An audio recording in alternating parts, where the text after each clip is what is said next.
শুরু করো। এইদিকে বিসিবি সভাপতি নাজমুল হাসান পাপন গ্রুপিং পর্বের ম্যাচটাকে খুবই গুরুত্ব সহকারে দেখতেছেন।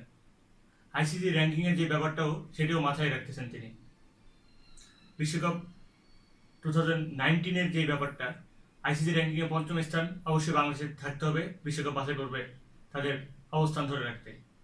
এই দিকটি থেকে তিনি অনেকটাই আশাবাদী যে গ্রুপিং যে ম্যাচগুলো আছে সেটা নিয়ে অনেকটা আশাবাদী বিসিবি সভাপতি। আসছে 23 জুন অনুষ্ঠিত হতে যাচ্ছে লন্ডনে আইসিসির বার্ষিক যে সভাটি, সেখানে নতুন ক্রিকেট কাঠামো এবং ভাইস চেয়ারম্যান নতুন পদটি নিশ্চিত করা হবে।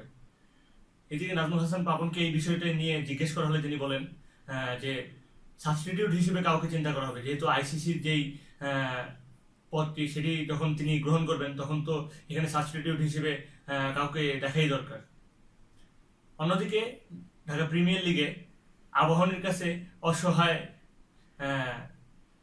হার মানতে হয়েছে মোহামেডানকে, এবং নাসিরেরও চমৎকার সেঞ্চুরিও সেখানে দেখা গেছে।